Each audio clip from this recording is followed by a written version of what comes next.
किससे खतरों है? इमरान और शेर मोहम्मद मरवाएंगे। इमरान खान और शेर मोहम्मद मरवाएगा दोनों। और वो और कौन है? राजनीतिक लोग हैं वहाँ के पर्सनल। कौन कौन है? इमरान है, संदीप है, सब है यार ये। संदीप यादव। अरे रहने दो यार, क्या नाम लो उसका यार। देखो, मुद्दा तो ये है कि जिस तरीके से इस मैटर में पुलिस ने कार्रवाई की, हम पहले ही कार्रवाई से संतुष्ट नहीं थे। हमने जो मुलजिमों की लिस्ट दी, जिस तरीके से हमने लोगों को समझाया कि एक ग्रुप ने 15-20 लोगों के ग्रुप ने इस लड़के को मारा है पंचायत करने के बाद। पंचायत में बहुत सारे लोगों ने दंगा भड़काने की कोशिश करी। उन्हीं लोगों के कहने पे बहकाव में आके इन लड़कों ने इस लड़की की हत्या कर दी, जिसका न लड़ाई झगड़े से कोई लेना देना था, न वो लड़ाई झगड़े में था। एकदम गरीब बच्चा, शरीफ बच्चा, उसको इन लोगों ने मार दिया। उसके बावजूद 10 दिन बाद, 15 दिन बाद पुलिस एक अपराधी को पकड़ती है। अपराधी को पकड़ने के बाद पुलिस अपनी जांच करती है। जांच में उस अपराधी को मुलजिम पाती है और उसकी जो डिटेल साक्ष्य जो उसके प्रूफ मिलते हैं उन प्रूफ के आधार पर पुलिस उसको गिरफ़्तार करती है। फिर उसके गिरफ़्तार होने के बाद वो इतनी सारी तादाद में लोगों का धरने पे बैठना, बाज़ार बंद होना, उल्टे सीधी भाषण करना, इस तरीके का मसला तिजारा की धरती पे ऐसा क्यों होने लगा है अचानक से? मुलजिम को मुलजिम नहीं समझते हैं, हर मैटर में गलत चीज़ों को घुसेड़ देते हैं। तो हमारा मुद्दा ये है कि जो वो आरोप लगा रहे हैं वो बेबुनियाद है। पहले ही हम लोग पीड़ित हैं, परेशान हैं। आपने देखा होगा वो बच्चे की माँ और उसकी छोटी छोटी बच्चियाँ कैसे यहाँ परेशान होकर आज एसपी से मिले हैं, कैसे रो रहे हैं, वो कितने दुखी हैं। ऊपर से उनको न्याय मिलने के बजाय वह धमकियाँ दे रहे हैं, एक मुलजिम के पक्ष में पंचायतें कर रहे हैं और गिरफ़्तार कर रहे हैं। अगर वो मुलजिम नहीं है तो वो भागा क्यों? अगर भागा, पुलिस ने उसको कोई साक्ष्य मिले तो अपने प्रूफ पेश करे अदालत में। इस तरीके की पंचायतों से क्या होगा? हमारे पे आरोप लगा रहे हैं, सदर साहब पे, मेरे पे, अगर हम उसको ये कर देंगे वो कर देंगे। हमारा उन सब चीज़ों से क्या लेना देना? पुलिस ना हमारे कहने से काम करती है, ना पुलिस किसी और के कहने से काम करती है। बजाय हमें धरने पे बैठना चाहिए कि हमारे बचे हुए मुलजिम खुले डोल रहे हैं, और भी लोग जिन्होंने पुरुषोत्तम के साथ दंगे भड़काए थे वो लोग दोबारा खुले हुए भाषण दे रहे हैं, और ये लोग खुलेआम धरने पे बैठ के प्रशासन को भी उल्टा सीधा बोल रहे हैं, हम लोगों के लिए भी उल्टा सीधा बोल रहे हैं। तो इस कारण हमने कहा कि हम अपना पक्ष तो कम से कम रखें। तो ये गंभीर आरोप लगाए जा रहे हैं पुरुषोत्तम सैनी के, एक वीडियो भी वायरल हो रही है। कोर्ट ले जाते वक्त उन्होंने कहा कि शेर मोहम्मद और इमरान को मरवाना चाहते हैं इस मामले को लेकर, तो ये कहाँ तक सच है? देखो, मुझे नहीं मालूम उसने क्या कहा क्या नहीं कहा, क्योंकि वो शुरू से ही थोड़ा सा, मैं तो उसको 2-2.5 साल से जानने लगा हूँ, उससे पहले नहीं जानता था। ऐसा मुझे बताया गया है लोगों के, वो बवंडरबाज और नाटकबाज आदमी है शुरू से ही। वो किसी एक नेता के लिए काम करता है स्पेशल।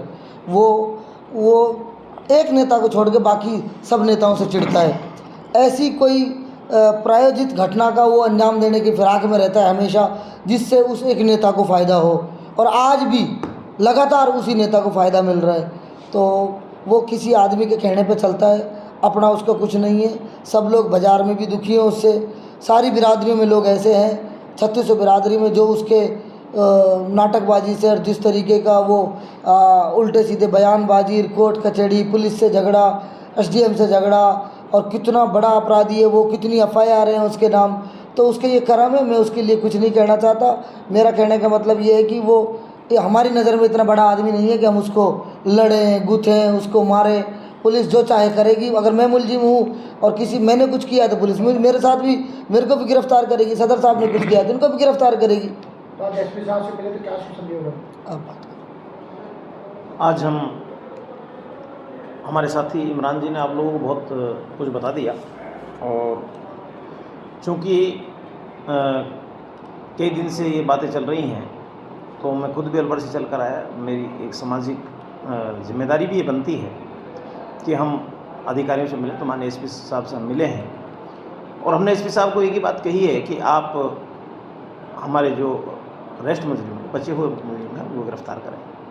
और एसपी साहब ने कहा कि निश्चित रूप से आप लोगों के साथ न्याय होगा। हमें उम्मीद भी है, और जिस दिशा में पुलिस ने काम किया, अभी तक हम उनकी जो कार्य प्रणाली है उससे किसी हद तक संतुष्ट है, पूरी तरह संतुष्ट नहीं है। आज जो आप लोगों के बीच से मुखातिब हैं हम, उसका सबसे बड़ा कारण है कि एक ऐसा आदमी जिसने 302 जैसा अपराध किया हो, उसके लिए लोग,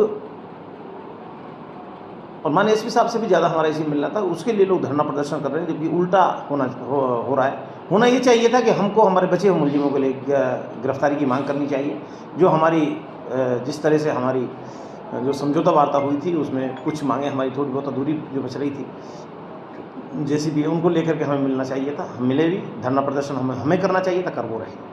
अब रही सवाल उसकी कि भाई वो आदमी ये कहता है कि साहब मुझे इमरान मरवाएगा, मुझे शेर मोहम्मद मरवाएगा, तो मतलब हु इज़ पुरुषोत्तम? मैं तो जानता ही नहीं उसको, कौन है पुरुषोत्तम, कहाँ का रहने वाला है, कैसा है। लोगों से सुना है कि उसने इस तरह की हरकतें, अब नहीं, पिछले विगत 15 साल से। और एक बार मैंने इसका नाम पहले भी सुना था, करीब 2-2.5 साल पहले, जब ये हरियाणा मेवात के फिरोजपुर झिरका में भी इस तरह के बहुत उलझुलूल, वो वीडियो मेरे पास है नहीं, मैंने वो वीडियो उस वक्त देखी थी, बहुत मतलब वो शब्द ये बोलता है जिन शब्दों से शर्म भी शर्मा जाए, इस तरह की बातें ये करता है। तो हमारा तो कहना ये है कि इसके लिए किस तरह का धरना प्रदर्शन ये लोग कर रहे हैं, वो लोग बाज़ार के आदमी, उनसे मेरा विनम्र निवेदन है कि ये देश ये वो गुलदस्ता है जिसमें हर तरह के फूल हैं, और इन बाज़ार के लोगों से, विशेष तौर पर तिजारा के लोगों से, व्यापारियों से मेरी अपील है कि व्यापारी वर्ग के लोगों, आप एक सीमित एरिया में रह करके एक विशाल जो समाज बाहर रहता है, जिसकी बदौलत आपकी दुकानें चलती हैं, आपका मार्केट चलता है, वो सुबह से शाम तक आपके लिए आपसे सामान खरीदते हैं, उनके ऊपर आपका कारोबार चलता है। कभी मुसलमानों ने या मेयों ने ऐसा नहीं किया कि उन्होंने कभी आप लोगों का बाइकाट किया हो कि हम बनिए से नहीं लेंगे, हम तो मेयों से लेंगे, हम तो सिंधी से नहीं लेंगे, हम तो